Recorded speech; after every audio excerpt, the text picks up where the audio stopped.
Now, this belief that emotional closeness is inextricably linked to physical proximity is, I think, a very natural belief for clients to have. I'm not sure why therapists have it, because I think that that's, it may be because the world of psychotherapy developed at a time before virtual methods were available. But if you think about attachment theory, the essence of attachment theory is that secure attachment is built on the internalization of a safe, consistent attachment figure.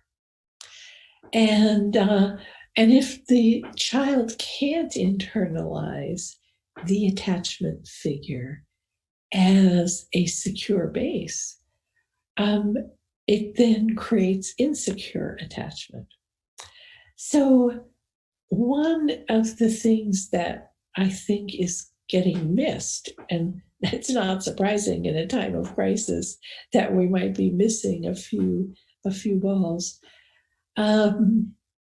it's really a failure of object constancy when the client says, "You're not there." Because here I am. I'm right here. And it's understandable. Object constancy is very hard when children have abusive or neglectful parents. But object constancy is a capacity. It's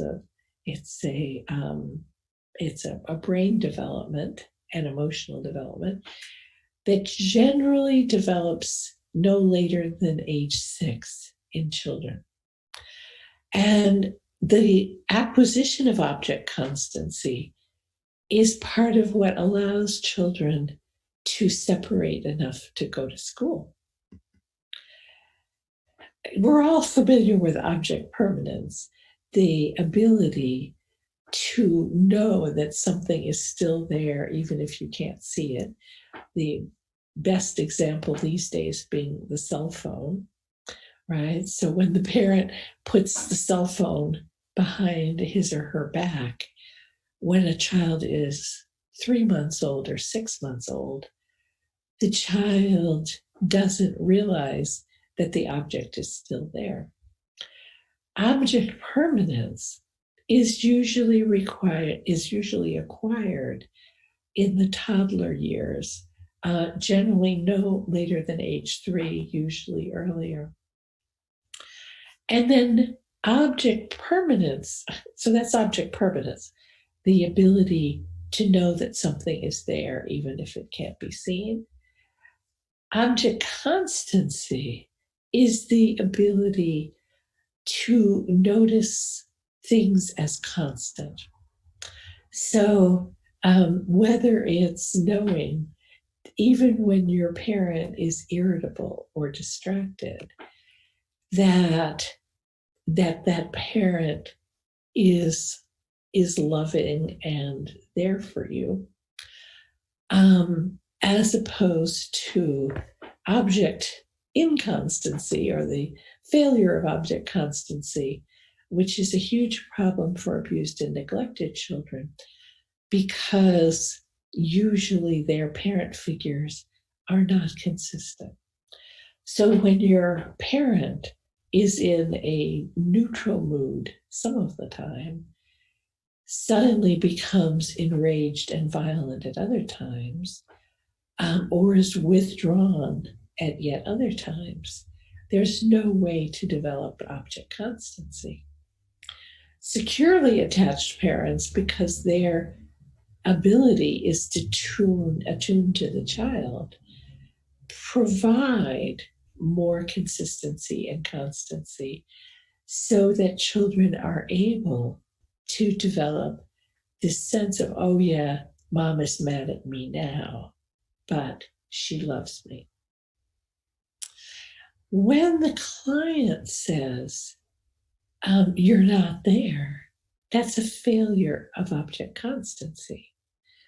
And because, again, the sense of constancy for the client has been tied to we're in a particular room together at a particular time, as opposed to whether my therapist is on vacation, whether she is on the screen, or whether she's right here in front of me. He still cares about me, still values me, is still committed to me. So rather than ally with the client's perception that we're not there, we can empathize with it.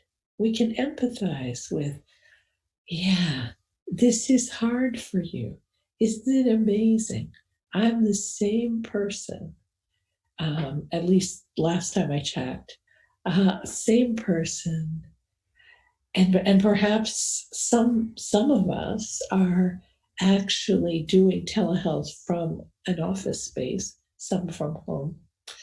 And if you're doing it from the same space, you can say, hey, this is me. I'm in the same space that's familiar to you. But somehow it feels like I'm not there. And the client may be irritated. The client might say, yeah, of course it feels like you're not there, because you're not there. Right? And then I have to be willing to be constant, just like with a child. Right? So if I check the leg and I said, no, nothing broken here. It is broken. I know it's broken. You want me to check again? I'll check again. Right? So again, with children, we don't say, oh, it is broken. Oh, okay. I've got to get you to the doctor. We say, it's just a bump. Nothing's broken. Right? Shall we get a Band-Aid? Shall we just stroke it? Does it need kisses? And I think we have to help clients to work on this. It's an opportunity that we didn't choose. None of us wanted it. Certainly the clients didn't want it. None of us really wanted the Godzilla virus roaming our streets. But I think we have an opportunity here not to offer second best therapy, right? Telehealth shouldn't be second best. It's important that we establish it as something that's different and important and real too. Not the same real that the client is used to, but nonetheless real. And to me, that's very, very important for us as therapists to hold.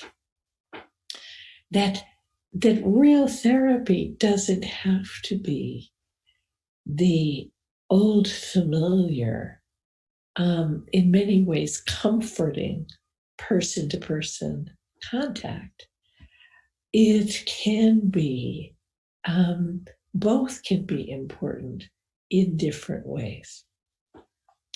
So I think the opportunity is to challenge clients to feel and take in our presence more, and at the same time increase our abilities to communicate that we are present. For example, I was trained in a very classic psychodynamic approach to therapy, which meant that I would listen rather silently. So I'm imagining now that my client is talking, and I'm just listening, and I'm nodding. Right? That's not very present on a screen. In person, that might be fine. But on the screen, I have to increase the sense of being present. Because if I'm listening, I have to really, I don't want to do that, but I want to really, I want to lean forward a little bit. I want to, right? I want more expression, because having a very neutral or just even a warm expression